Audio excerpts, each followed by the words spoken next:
So in the previous video, what we did, and I'll put a box around these sort of summary of instructions. In the last video, what we did is we saw some equation. This was the equation in its original form. And what we did first is we solved for y. And here is that equation solved for y. So this equation and this equation are really the same equation, just in different forms. And then what we did is we plugged in different values of x. So here is our first value of x that we plugged in. When we plug in some value of x, we then get some corresponding value of y. And then we plugged in another value of x equals 4 here, and we got some other value of y. And we tracked the relationships between values of x and values of y that we get when we plug a value of x in. We get some value of y out. We technically call these inputs on the left and outputs on the right. So what we were doing was tracking inputs and outputs. And then once we had two of these, once we had two ordered pairs, sets of inputs and corresponding outputs, what we did is we just plotted them on this graph here, and then we got a line. All right, so that is one way to graph a line, and it will always work. It will always work to graph a line this way. But what we're going to start doing is looking at this a little bit more systematically. Now, we notice here that when we solve for y, we get some coefficient in front of the x, and we get some constants. In general, that's going to be true. So typically when we solve for y, when we solve for y, what we end up getting is an equation that looks like this. Y equals some multiplier times x, right, some coefficient in front of the x, plus some, we call it a b value, but we could also just call it a constant, right? So we have y equals some multiplier times x plus some constant. So, or some coefficient times x plus some constant. What we're going to learn to call this, I like calling this a multiplier, actually. This is the first class that I've called it that, but it's got a different name, actually. And it doesn't start with an M, it starts with an S. It's called slope. And so what we're going to learn to do is, once we have solved some equation for y, we're going to be learning to call the coefficient in front of our x term slope. And this is something that really forms one of the main foundational concepts for calculus. When you go further into pre-calculus and then eventually calculus itself, what you talk about a lot, in fact, half of what you talk about in calculus is slope. Now, so I won't go too much into that. All I really want to communicate here is that slope is incredibly important. Slope is not something that you will learn about and then probably forget about later. Slope is something that will follow you for the rest of the pre-calculus courses if you take pre-calculus. But to be honest, even if you're taking foundations of math. If you're taking foundations of math, you're going to be looking at slope a lot as well. And if you're taking workplace math as well, you're also going to be talking about slope. So slope will follow you in any math stream that you take. Anyways, so that's what we'll learn to call the coefficient in front of x. And we will learn to call this constant the y-intercept. Y-intercept. And we will eventually learn why we call them that. But first, I want to talk about the idea of slope in general. So slope is something you may or may not have talked about in previous math courses. But what slope means is really, it's the idea of steepness, right? Steepness of a line. And here is how I like to usually introduce slope. So let's say we have some relatively straight line here, and we have somebody walking, and so this person can really only walk in one direction. This person can really only walk to the right. So this is one condition of this person. They physically can't walk to the left. They can only walk to the right. So this person who is trapped in this kind of rightward movement, they will walk to the right. And here it's quite clear that if they're trapped in terms of walking to the right, then they're walking uphill here. So here this person is clearly walking uphill. Now let's look at another line. Here's another line. And let's put this same person on this new line. Let's give them legs, just so that it's not their torso or their waist that just hits the ground. All right, I'll give you some legs. And this person, again, they can only walk to the right. It's very important that they can only walk to the right. And if they can only walk to the right, then we can say for sure they are walking downhill. So here they are walking downhill. And so let's look at, and then let's look at one more kind of example. So here's my relatively straight line here. I'm going to put my stick person who is trapped in this sort of one kind of motion where they can only walk to the right.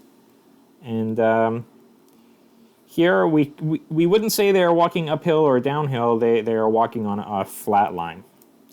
So let's connect these with the ideas of slope.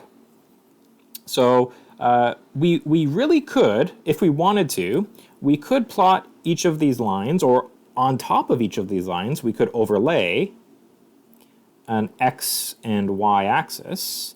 And so this could be a line that is that has particular points that we could identify as soon as we put a scale on our x and y axes. And then we could create some sort of equation for that. But speaking more generally, if this is what our line looks like, then what we would say about the steepness or the slope of this line is that this has positive slope or steepness, right? If you're going uphill, then we call that a positive slope. Now let's look at this person who's walking to the right. They are walking downhill. They must be walking downhill if they can only walk to the right, right? They can't turn around, in other words. If this is how they're walking, then the slope of this line we would say is negative. So this we would say is a negative slope.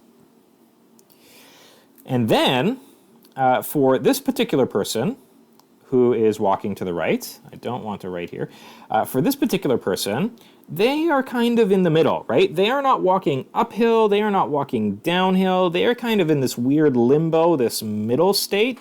And we can say, okay, what kind of sign would we assign to a flat slope? Well, what we can do is we can think of a number line. And for a number line, typically we have 1, 2, and 3, and then positive values continue to the right, right? We can go forever. And then we have -1, -2, -3, and we have negative values that go forever to the left. And we can say, okay, so we have positive values over here, we have negative values over here. What is kind of in between these positive and negative values? 0. 0 is right in between those positive and negative values. Here we have a positive slope. Here we have a negative slope. This line is kind of in between. It's kind of in between this positive and negative region. So for a flat slope, what we would say is that it has no slope or a 0 slope. So this is 0 slope. If we have a flat line, then we have a 0 slope. So this is generally how we look at slope. It is the steepness of a line. We say a line has positive steepness if we're going uphill. It has negative steepness if we're going downhill. And it has flat steepness if we, it has 0 steepness or 0 slope if we have a flat line. And another thing that's important is actually how steep this positive slope might be. So let's look at just this positive slope on the left-hand side. And if I draw another line that does have positive slope, let's say this particular line, we can see that this particular line, if we were to draw a person here, and this person is hiking to the right, you would say this person will have a much more difficult hike ahead of them than this person. We would say that this particular line is more steep than this particular line, right? It has more steepness. It is at a higher incline, right? It's going to be more difficult to hike, and so we would say that this line is more positive than this line. If we were to assign number values to these slopes, the number value that we assign to this particular slope would be a higher number value than this particular slope. We can look at the same sort of relationship with negative slopes here. So here I have a downhill slope, and it is negative, so we would have a negative sign in front of the number value that we assign to that slope. Now let's draw another negative slope. So here's another negative slope. So this isn't a straight vertical line, it is going down and to the right. And if we were to draw this same person who is hiking downhill, they're probably hiking pretty fast downhill because it would be hard to control yourself. We would say that this slope here has more steepness as well than the line directly above it. So this line has more steepness. And so if we were to assign a number value to this particular slope and a number value to this particular slope, we would say that whatever number value we assign to this particular slope, it would be more negative. It would be a larger negative number than whatever number we assign to this particular slope. And then, so what matters here is steepness, right? If we have a line that is not super steep, we won't give it a large value for its slope. If we have a line that is much steeper, we'll give it a larger value for its slope.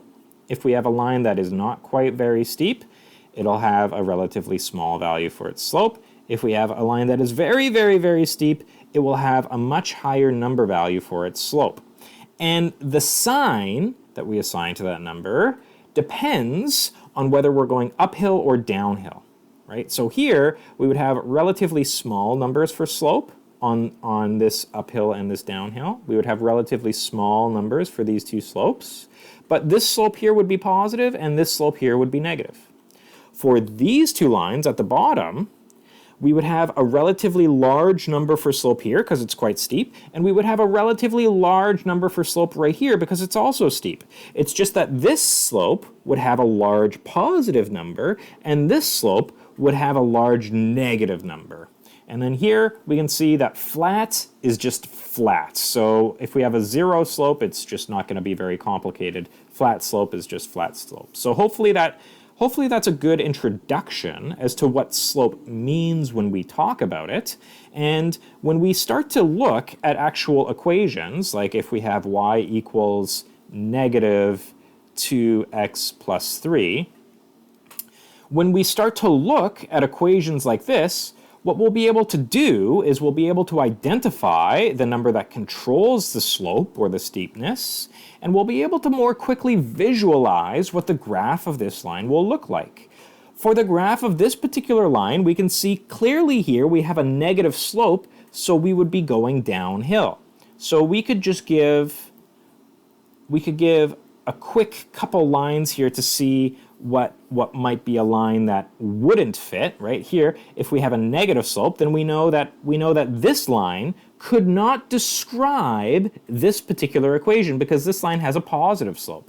So we know that a line like this would be more likely to describe or to map the solutions to this particular equation because it has a negative slope. This equation clearly has a negative slope, and so this line should be going downhill. And we're going to be looking at slope in more detail as well, you'll be happy to hear, in the next video.